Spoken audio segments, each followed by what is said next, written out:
welcome back to the railroad, the Union Pacific Railroad Evanston Subdivision in HO Scale. My name is Darrell Cruz, owner and builder of the layout, and your host for a very special product review of the new Athearn C33-9W locomotive. Now this is Athearn, not Athearn Genesis. This is their economical model with less detail. It's $70 less than the Athearn Genesis, and I thought I would just take a look at it and see how it would fit in the railroad, what the differences were between Athearn Genesis and the straight Athearn. Now Walthers does the same type of thing as do other manufacturers. They have Walthers has Walther Proto, and then they have the Walthers mainline. So this is kind of like the Athearn mainline, but they just call it Athearn, I believe. I don't think it's Roundhouse. They came up with a whole new naming scheme. All I know is that this is the more economical Athearn, not the Athearn Genesis. I saw it online at Lombard Hobbies, and I saw that it was only $129 for a locomotive in HO scale. That's pretty cheap. I haven't gotten one that cheap since I bought an S-scale locomotive a while back. It does not have sound, but it does have a 21-pin, or plug, I should say, plug or socket for a 21-pin decoder, and it has a speaker built in. So I was intrigued by that. And this is the package from Lombard Hobbies, and you do get some Welch's fruit gummies, or fruit snacks, I guess you could say. Got quite a few things here. I did get some interstate highway signs that I'm going to be using on the I-84 on the layout. Have to check that out a little bit later. Got two of them, although I think I'm only going to need one of them. I may take one back. Really not worth mailing it back, but I might hold on to it and then take it back if I ever get close to Lombard Hobbies. But the main thing I was looking for was this Athearn locomotive. So the box just says Athearn, and as you can see right away, the box is smaller and cheaper. It is DCC Ready. Lombard Hobbies had it for $129.99. Now, normally the Athearn Genesis that are DCC Ready are $199.99, so it's $70 cheaper than the Genesis model. Now, I have a Genesis Dash 9 C34W or whatever it's called. So we'll be able to compare the two and kind of see what the difference is. So what's the $70? Can you come up with a great looking model by getting this and then maybe adding a few details on your own? So initially the box is not quite as nice, but the packaging inside the box is exactly the same as what you would have in the Genesis package. You just don't have the nice box. But as far as it arriving safe and undamaged, it's the same basic packaging as you would have for the Genesis. For some reason they give you another coupler. I think it may be either longer or shorter than the stock couplers in case you want to run sharper or don't have the need to run as sharp a curve. I think that one was a little bit longer. And again, they have the same protection for the handrails, the white foam. And we'll just take a quick look here at the details. As you can see, details are pretty sparse on the end lines, on the ends, and then on the trucks. You don't have any of the piping that you would have on the Genesis model. You do have the grab irons, though, which is a plus. The Walthers mainline, I have one of those. It's not near as, oh, they do not have the grab irons. So that's a big plus for this Athearn.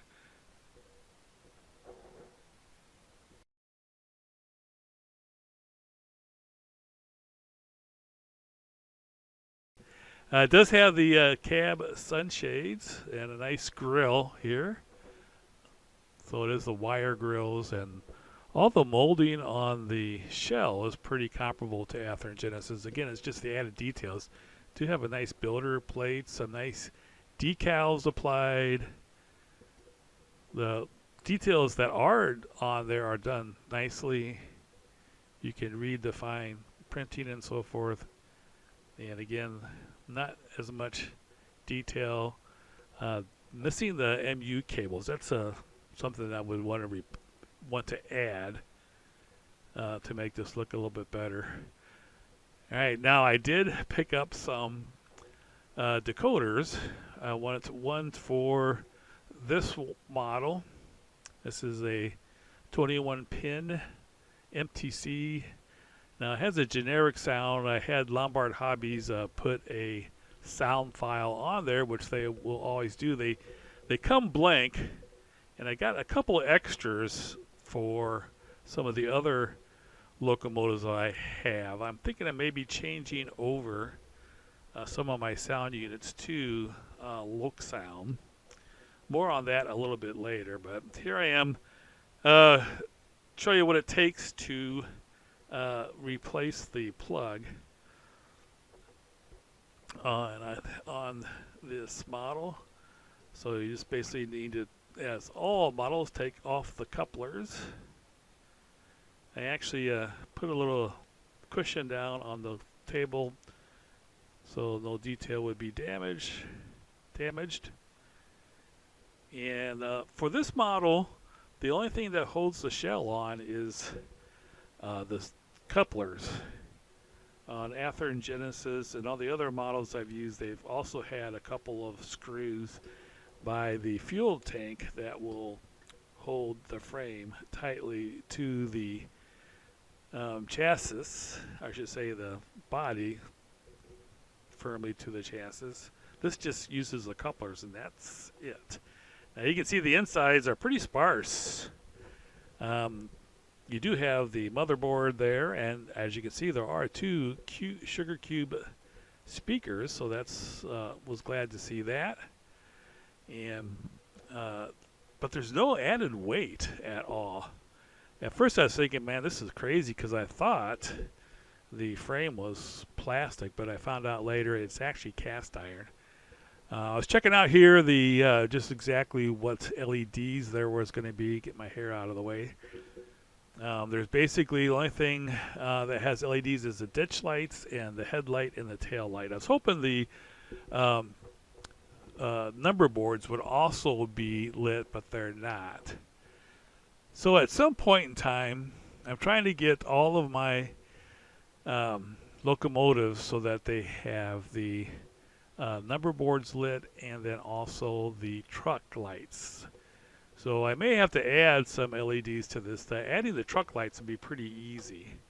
Just add a few LEDs above the trucks in the front, and then the number boards might be a little bit more difficult, but definitely doable. All right, so I took off the pin. I was trying to figure out what that white wire was, but it's basically just the motor wire from below. They had a kind of an unusual way of attaching that, but since all I had to deal with was the replacing the plug, was a pretty easy job. Did not have to do anything with replacing the wires, which definitely makes it nice. So here I'm got the ESU Loc Sound packaging and the 21-pin decoder that goes on. Definitely read the instructions on this. You can't really put this in wrong. It's got one blank pin, so it really isn't possible to put it on wrong unless you're trying to put it on wrong and you press so hard that you bend the pin or something. But usually wherever the label is, see if there's a label on there, that usually goes up. That's been my experience with these things. This one here, my old eyes are trying to look and see how I can line up the pins and just press it on. Do not want to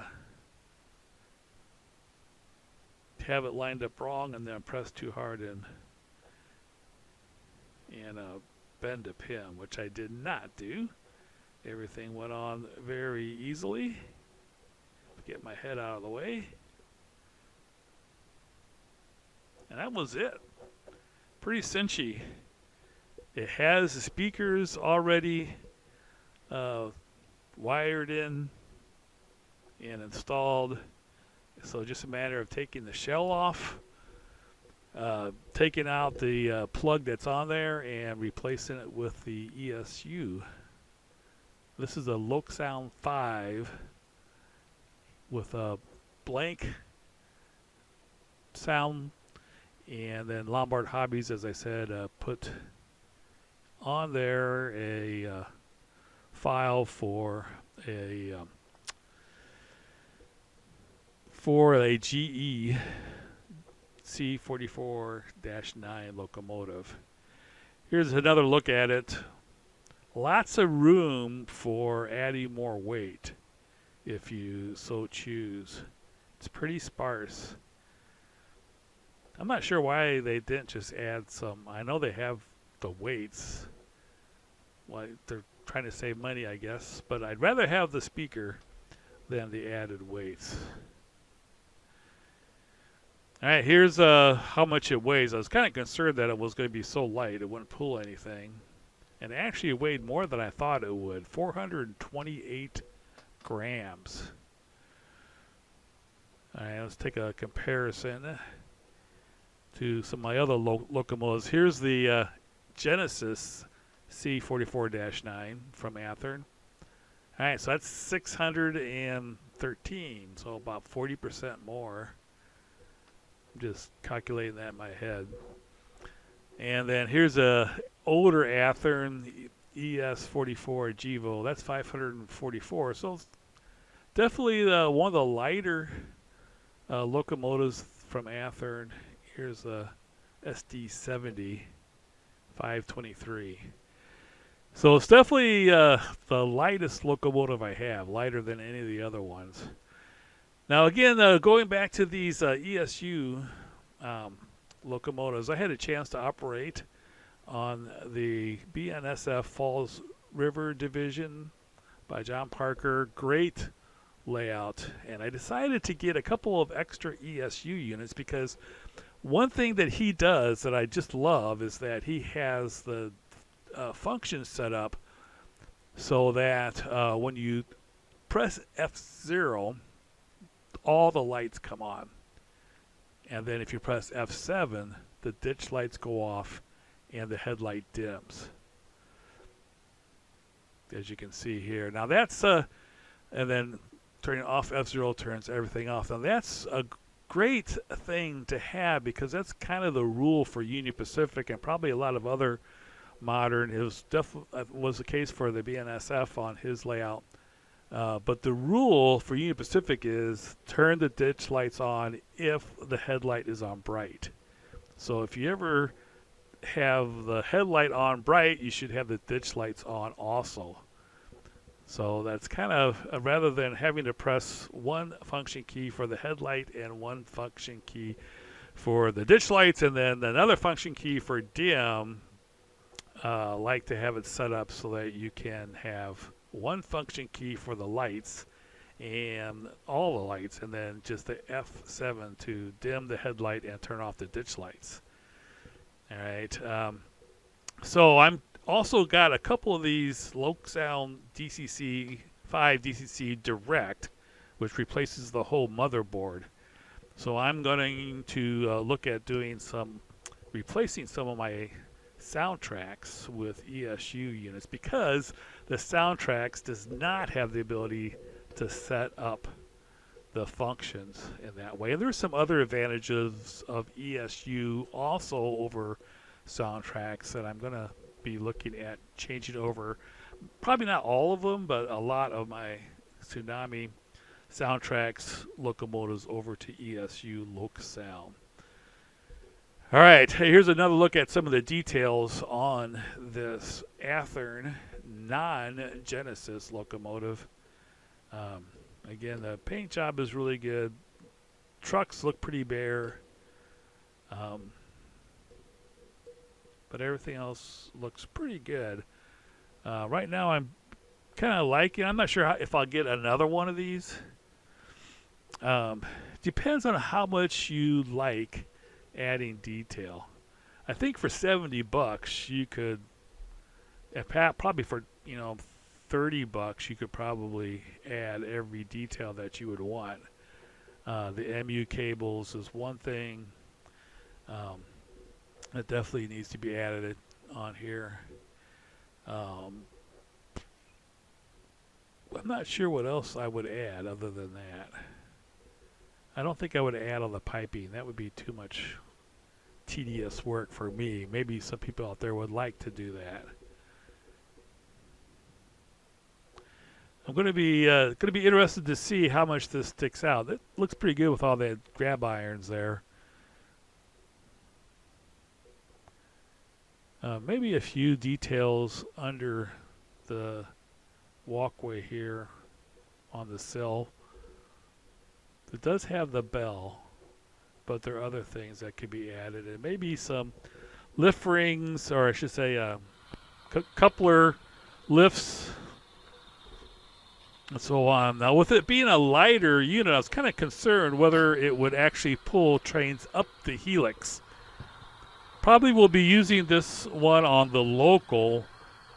I have 4 locals, and they basically have no more than 28 cars. This particular train has 27. It does have an auto rack. It's got a metal load there and another metal load there. So this, I think it's going to be pretty comparable. I have it teamed up with the SD70, and it definitely does pull up the local train. No wheel slippage. It does make it all the way to the top without any problem. So I think the lightness of it and the lack of pulling ability, it's not going to be an issue, as most of my trains are able to pull things pretty easily. I have another train going down the helix. So I definitely recommend this if you want to get something a little less expensive. Maybe add some details. Here we'll take another look at it here, get to the end of the train, and as you can see as it comes up, I did add some MU cables, and it definitely makes a difference. You can see the MU cables on there right as it goes by. And you can't see the difference in the trucks. SD70 is a Athearn Genesis. So I'll be interested to see how much it sticks out to me that it's got less detail. So here you can see the MU cables. That was the easy thing to do. Cheap, easy add. So not a bad deal from Athearn. Definitely preferred over the Walthers mainline. Thanks so much for watching, everybody. Have a great rest of the week. Take care.